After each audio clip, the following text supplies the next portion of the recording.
Καλώς ήρθατε στη μαθητική μας έκθεση. Περάστε! Ο τίτλος της έκθεσής μας είναι «Ο κόσμος που ζω, ο κόσμος που ονειρεύομαι». Οι μαθητές επεξεργάστηκαν αυτό το θέμα.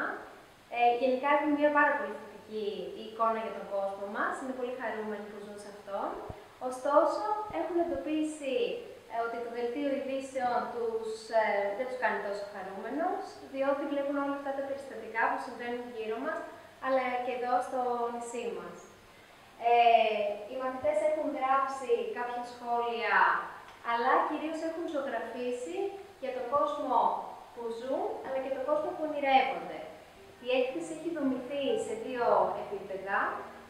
Διαχωρίζεται ο κόσμος που ζω με κόκκινο χρώμα στο πλαίσιο των έργων και ο κόσμος που ονειρεύομαι, όπως βλέπετε, με μπλε χρώμα και ακολουθεί και το πλαίσιο στα έργα. Υπάρχουν και οι μαθητές οι οποίοι στα έργα τους έχουν συνδυάσει τον κόσμο που ζουν και τον κόσμο που ονειρεύονται, άρα έχουμε πάρει το μπλε και το κόκκινο και τα έργα αυτά θα τα δείτε με το μοβ πλαίσιο. Τα έργα έχουν στηθεί στο ύψος των ματιών των παιδιών, άρα ένας ενήλικας θα σκύψει το βλέμμα του για να τα δει. Άρα και από αυτό το στοιχείο αντιλαμβάνεται ότι είναι παιδική τέχνη. Βλέπουμε ότι στους μαθητές έχουν προβληματίσει οι φωτιές που συμβαίνουν κάθε καλοκαίρι. Τους έχει πέσει στην αντίληψή τους τα τέμπη, τα τροχαία δυστυχήματα που συμβαίνουν σε όλη την Ελλάδα αλλά και στο νησί μας. Η παραγωγικότητα, η κλιματικότητα. Όμως, σίγουρα είναι πάρα πολύ ευαισθητοποιημένοι και για θέματα της φύσης, της οικολογίας, πέρα από τις φωτιές. Βλέπουμε την ανακύκλωση, αλλά βλέπουμε και εσωτερικά θέματα, όπως η μοναξιά. Έχουμε εδώ δύο υπέροχα έργα και η συμπερίληψη. Βλέπουμε γράφει η μαθήτρια εδώ, δώρα και πάρτι για όλους.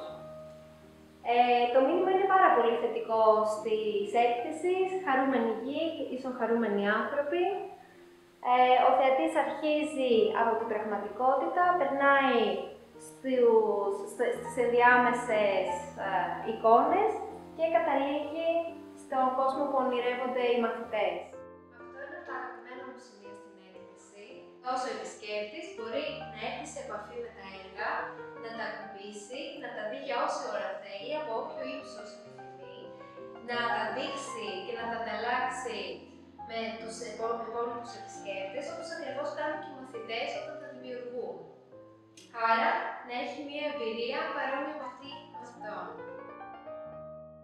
Στο τέλος της έκθεσης, ο επισκέπτης μπορεί να μας αφήσει στο βιβλίο κάποιο σχόλιο, τις σκέψεις του, τους συνειρμούς που έκανε, διότι όλες αυτές οι σκέψεις ίσως είναι πανανθρώπινες και ταυτιζόμαστε με πάρα πολλά από τα έργα, αλλά μπορεί και να γράψει, να απαντήσει τις ερωτήσεις, όπως επεξεργαστήκαμε κι εμείς στην τάξη, στο σχολικό πλαίσιο, οι οποίες έχουν ως εξής: πόσο χαρούμενο με κάνει ένα δελτίο ειδήσεων, τι διαφορετικό έχει ο κόσμος που ονειρεύομαι και ποια συναισθήματα μου προκαλεί, τι μπορώ να κάνω για να βοηθήσω τον κόσμο που ζω τώρα να γίνει ο κόσμος που ονειρεύομαι.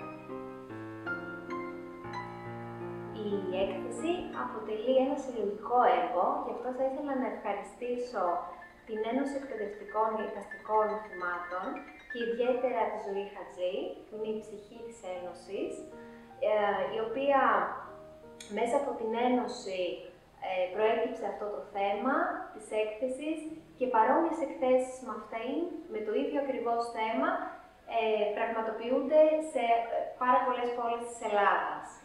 Εκτός από την Ένωση, θα ήθελα να ευχαριστήσω τη συνάδελφό μου τη Δώρα από τα Άνω Μερά, η οποία πάρα πολλά έργα των μαθητών της βρίσκονται ανάμεσά μας, αλλά και την επιμέλεια της αφίσας από τον Χρήστο, ο οποίος είναι εκπαιδευτικός στην Αθήνα, αλλά και τον Φίλιππο που βρίσκεται πίσω από την κάμερα και βρίσκεται στο πρώτο δημοτικό εικόνα.